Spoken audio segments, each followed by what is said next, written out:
Hi, and welcome to day 4 of the 14-day divorce journey. And I wanted to give you something to think about, which has to do with calling it the non-negotiable concept. So a lot of times people stay in relationships and they're not happy, but it's really, really hard to leave, right? It's hard because a lot of times if you're with someone for a long period of time, you've built a lot with them, you've invested a lot in them.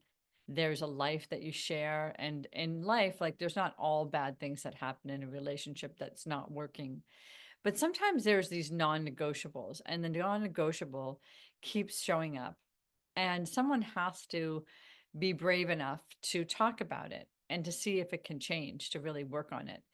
And I remember working with a couple for a while, and they were just non-confrontative. They just didn't really talk about what was bothering them, what wasn't working in the relationship. They were acting it out, but they weren't talking about it.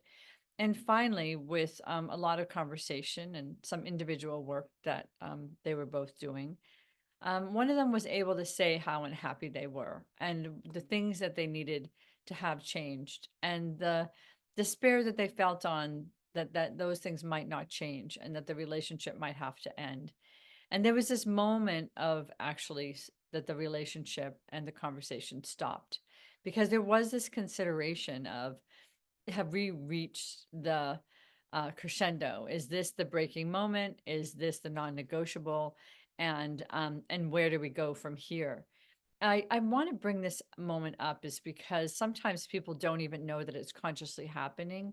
The buildup has just been so extreme that the acting out takes place of any conversation.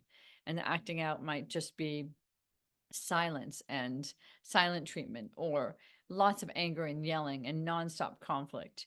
So I wonder if you could think about the buildup. If you're struggling in your relationship, what's the buildup? What is it about? Why is it hard to talk about? Or maybe if you have talked about it over and over again, the person isn't hearing you, or they have their own complaints about you. And so some of it is, how are you going to break through and have a conversation about it? And if you are realizing that you're at the end of your rope, and that the switch has actually been shut off and you cannot turn it on, then it is really important for you, if you can get the support, and if you can find ways to verbalize your unhappiness and the non-negotiable aspect of this part of the relationship that's coming up for you. And also your feelings of, can the person either commit to working on it, or are they able to hear that you might need to do something completely different, like begin a separation process? These are big moments, right? And a lot of times we stay silent, or people stay silent for years because they don't want to meet this moment. So if you're in a conflictual relationship right now and you're afraid of meeting that moment, or you're just avoiding it, I want you to do some of your own work around why. What is it? What would have to change?